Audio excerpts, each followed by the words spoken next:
Hi kawan, welcome to EDCReady. Today, or this morning, we are going to do a full review of this guy. This is the Benchmade Bugout. So some background. The Bugout is right now one of the most popular everyday carry knives out there. Whether you are living in Asia, in the UK, in America, it is one of those standards in the EDC community. It is the knife that a lot of people kind of go to when they say, what is the perfect functional everyday carry knife? So you get the Bugout. You have other options as well. You have the Para 3 lightweight, which I'll be doing a comparison with this guy. You have other cheaper options. You have the 10-gram Santa Fe. You have smaller options. You have this guy right here. This is the Kershaw Launch 10, but this is just one of those knives that when people ask in forums, what is the best knife out there? Benchmade Bugout is very high up on a lot of people's lists. So I'm going to do a full review. I've already uploaded the disassembly video and the first impressions video on my channel, so just check it out. Also check out the links below so that you can find out how you can support this channel. Okay, this guy right here is coming in at 53 grams. So if you convert that to ounces, it is 1.85 ounces, which is, I believe, what they claim on the website. Let's take some other measurements right here.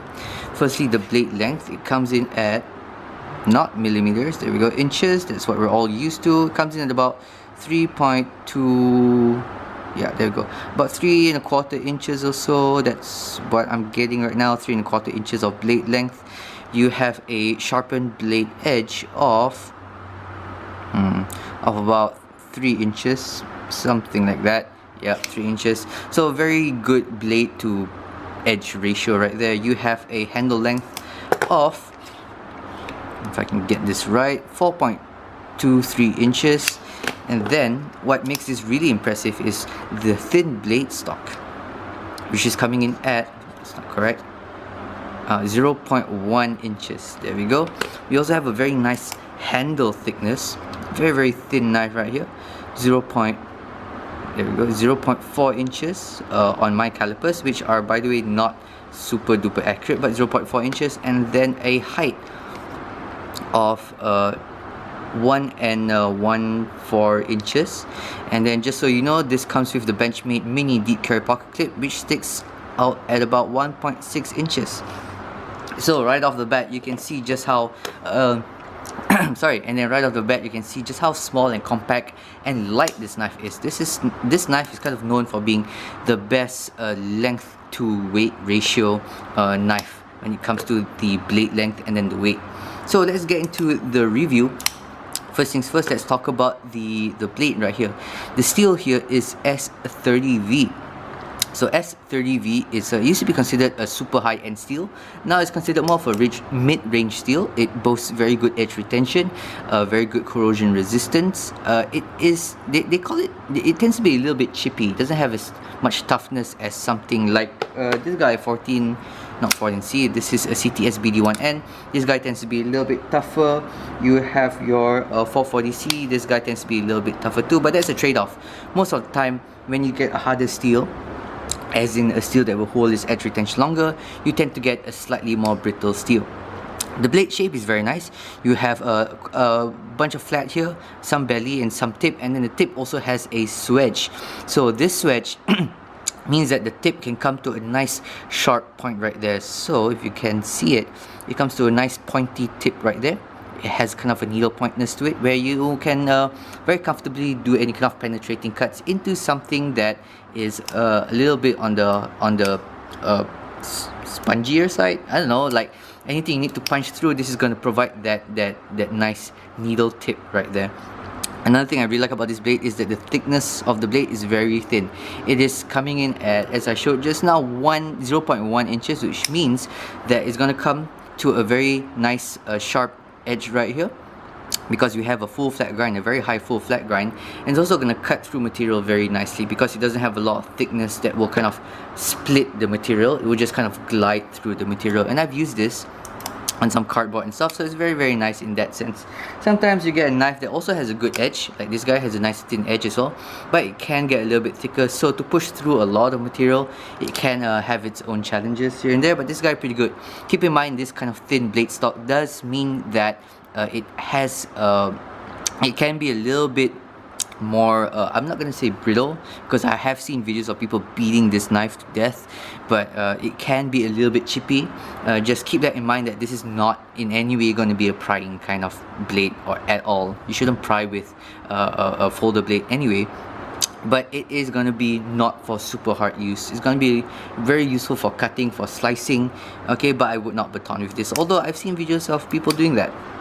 Now, the coating here, I forgot what this is called, but maybe someone can comment down below, but this coating here is very nice.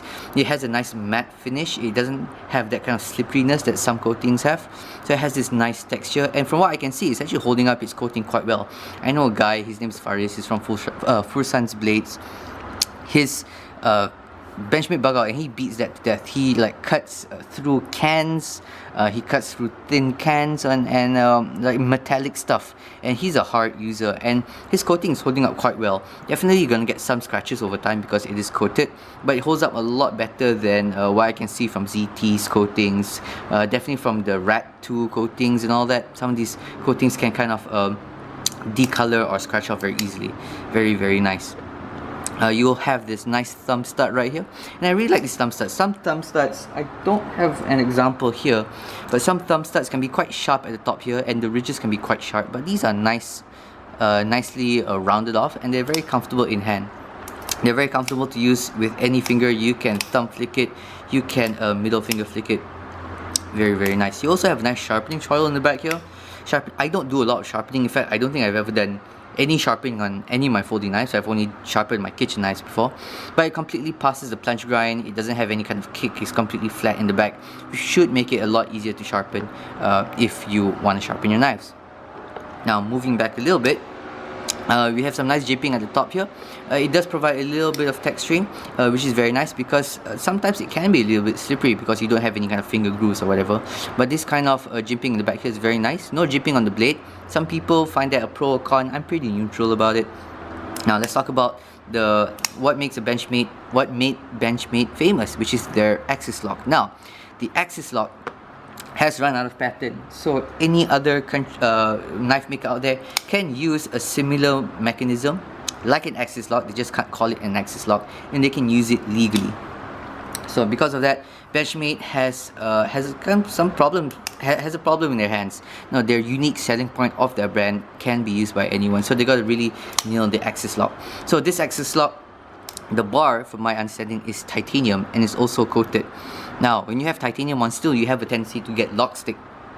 Okay, I don't know if you can hear this. Yeah, do you hear that? Okay, no lock stick there. Whoa, that's a lot of lock stick. That is a lot of lock stick. Hold on. There we go. That lock stick has two purposes. A lot of people think that lock stick is a bad thing. I think a little bit of lock stick is good, because it has two purposes. Number one, it prevents the bar from sliding off. Okay, it has never happened to me, but it helps prevent it. Number two, when you don't have any kind of lock stick, you can have a tendency to have some side-to-side blade play like it does right now, because I've moved this slowly in where it does not have any lock stick, and then there is just a tiniest amount of side-to-side blade play. But when you have that lock stick like you do now, that lock stick will help hold the blade in place, so you don't have any side-to-side blade play. And that's kind of an illusion of good tolerances that I got during the disassembly video. During the disassembly video, it doesn't matter how much I loosened the pivot, there was no side-to-side blade play, and that's because the lock stick played a role. So just keep that in mind. Another advantage of the Benchmade axis lock is that you can kind of get this nice free swinging action. Once you disengage the lock, it becomes completely free swinging. It is also running on phosphor bronze washers, which makes it very smooth in hand, very smooth to flip around. So that's very nice. It's a good fidget toy as well. You flick it open, you disengage it, and it drops just like that. You can tighten it to the point that there is completely no locks, no side-to-side blade play, like just a little bit. Now here, no side-to-side blade play at all. Even though there's no lock stick, there's no side-to-side blade play, but you do lose a bit of that drop shuttiness. You gotta flick it down a little bit. You loosen it up just the tiniest amount. There we go. Now there's lock stick, there's no blade play. But if you just open it without the lock stick, there's going to be just the slightest amount of blade play. It's not going to be enough to make any difference whatsoever. In all honesty, the Para 3 lightweight has more blade play than this guy. and that knife, well, does just fine with me.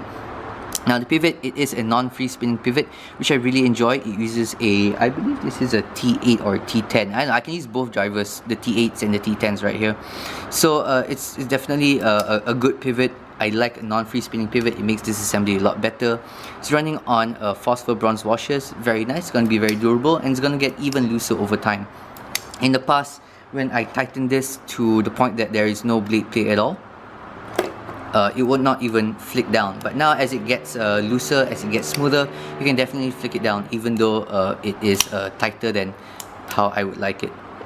Now, moving back a little bit, you have some nice standoffs right there that matches the thumb studs. I believe this is gold anodized or something like that, or brass coated, I don't know, but it gives a nice look to the knife.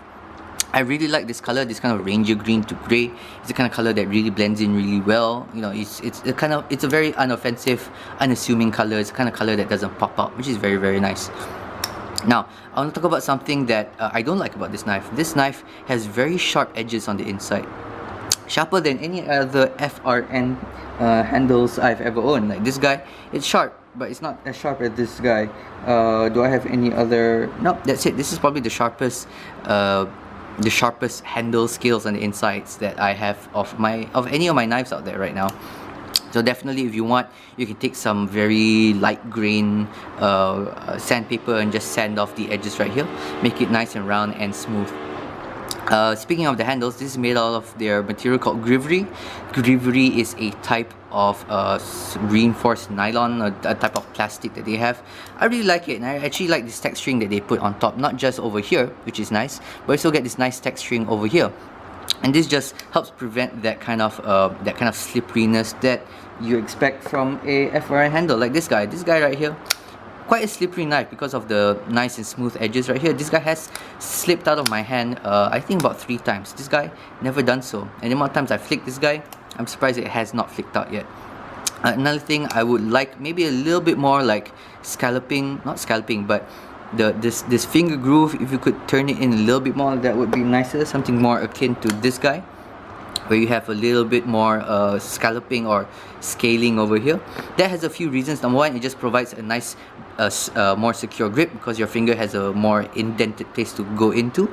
And number two is so that it has a little bit more clearance to the thumb studs, which definitely these are not bad thumb studs. You can definitely just push your finger in the direction of the scales right here and it's going to pop out. Same thing with the other side right here.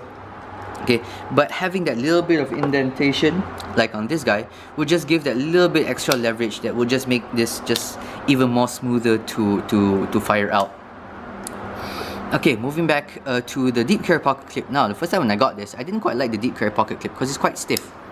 I was afraid it's going to eat up my pockets. It's quite difficult to pull out. After some time, I became quite neutral about it. I do like the super deep carriness of it. I do like that the screws are not under the clip, so your pens can go completely underneath the clip. And then once I got past, once this has loosened up a little bit over time, it actually works quite well in my pen. So I quite like this.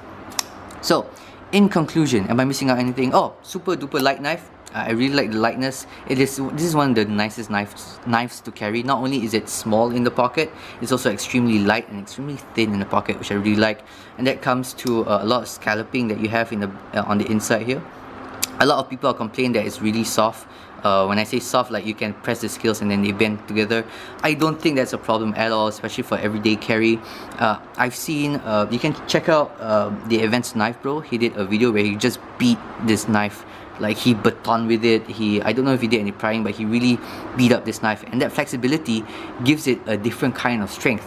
It's a kind of strength that doesn't bend, that doesn't dent, that doesn't necessarily snap, but it's the kind of strength that will flex in a lot of stress, and then as long as you don't pass a certain threshold, it will kind of bounce back into place. So it gives a very different kind of strength. Another thing, the disassembly can be a little bit tricky because it is an axis lock, but not too bad because the tolerances are pretty darn good. You can just check out my disassembly video to find out how easy or how difficult that is. So in conclusion, I took a long time to review this knife. I've had this knife for well over a month, and I've carried it maybe 2 or 3 days in a week while carrying other knives. And the reason being is that this knife was extremely impressive out of the box. It had a nice action. It had a nice drop shut action, you know, especially when you adjust the pivot a little bit. Which, by the way, the pivot works in 1/16 turns. So if you want to adjust it, you gotta adjust it in 1/16. Then that's how you can get the best dialed in action, because just a little bit will make a big difference in an axis lock. They do like a bit of lube on the, they do like a little bit of oil on the washers, and it's just a dream knife to have around. It is one of those knives that when I bought it, when I looked it up on the website, the price, wow, this is an expensive knife, 144.5 USD. It's way more expensive than every other knife I have here. This is like 20 USD. This guy right here comes in about 30 USD. This guy right here, 91 USD when I got it, 98 USD now. You have this guy right here, Kershaw Launch 10. Got this on sale for 65 USD. Original price is 89 USD. So this guy coming in at 144 USD. It's really expensive, especially when you count the fact that this only has partial steel liners. It has a kind of a plastic scale. It has a S30V, which is nice, but you can definitely get a lot better steels out there. S35, you can get 20CV at right around the same price or even cheaper than this guy. So in the end of the day, what are you purchasing? What are you buying with 144 USD? You're buying a really good design that can suit a lot of people. Okay, this guy right here, gonna suit a lot of people, okay, but at the end of the day, it's not like the thinnest knife out there, it's not the lightest knife out there. This guy gonna suit a lot of people, but they might not like the aggressive look, they might not like the auto the automatic features right there. This guy right here, super amazing knife. I love this knife, my favorite budget knife, but it might not have all the high-end steel that you want. This guy right here has the steel that has the same, pretty much the same mechanism. It's just pretty much the same in terms of its overall shape. Is just a different dimension, slightly bigger, but again, it doesn't have the ease of carry because it's really thick. It has a shallower pocket clip. It doesn't have the high-end materials that you want, especially in the steel. This guy right here has a good balance of really good design, a design that will fit a lot of people's hands and will be comfortable to use, a design that's very easy to carry in the pocket, and a design that has materials that are just good enough to cover most of what people's needs are. And that is the conclusion.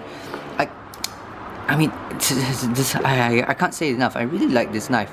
I love the blade steel. I love the blade shape. This is one of the most versatile blade shapes out there. It has a good mechanism in its locking mechanism. It's nice and fidgety. It's nice and consistent. It's nice and durable as well. It has a good deep carry pocket clip. Nice texturing on the handles. The only thing I can complain about it is that the insides here are a little bit too sharp. Sometimes the lock stick is a little bit strong if you really flick it out too much.